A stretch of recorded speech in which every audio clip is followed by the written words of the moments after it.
Imagine ça. Tu rentres du travail après une journée interminable. Tu poses ton sac, tu regardes autour de toi, et là, c'est le bazar. Des papiers s'entassent sur la table, des vêtements traînent sur le canapé, et ton esprit commence déjà à s'agiter. Je devrais ranger, mais j'ai pas le temps. Résultat, tu ressens une fatigue supplémentaire, avant même d'avoir commencé.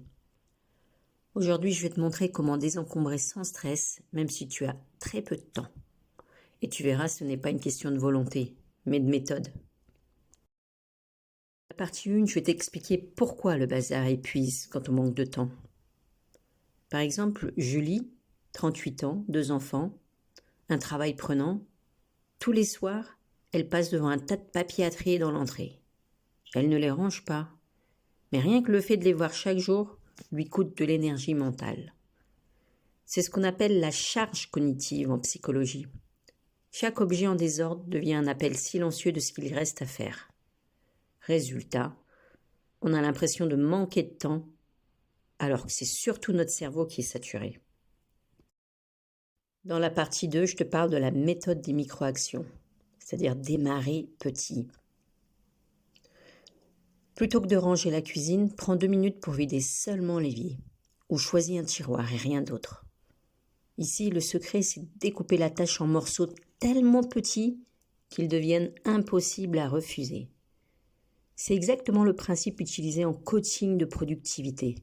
Quand une tâche paraît immense, ton cerveau bloque. Mais quand elle prend 2 minutes, ton cerveau dit « Ok, je peux le faire ». Maintenant, nous allons voir comment créer des routines invisibles. Par exemple, pendant que tu attends que ton café coule le matin, prends l'habitude de ranger 5 objets. Ou bien quand tu poses ton sac en rentrant, prends 30 secondes pour vider la boîte aux lettres. Ces micro-routines répétées chaque jour deviennent automatiques et ne demandent plus d'énergie consciente. C'est exactement comme se brosser les dents. Au début, c'est une décision, puis ça devient naturel. Dans la partie 4, nous allons voir comment gérer le stress avec douceur. Beaucoup de femmes actives culpabilisent de ne pas avoir un intérieur parfait. Mais rappelle-toi, le désencombrement, ce n'est pas une course, c'est un processus. Au lieu de te dire « je dois ranger toute la maison », dis-toi « aujourd'hui, j'allège mon espace de 5 minutes de bazar ». Ce changement de langage est inspiré des pratiques de psychologie cognitive. Reformuler ses pensées change immédiatement la perception de la tâche et diminue le stress. Alors, retiens ceci. Le bazar n'épuise pas seulement ton espace, il épuise ton esprit. Les micro-actions créent de vrais changements durables.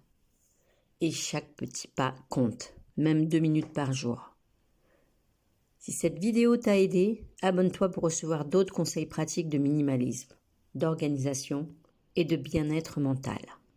Et dis-moi en commentaire quelle est la petite action de désencombrement que tu peux faire dès aujourd'hui.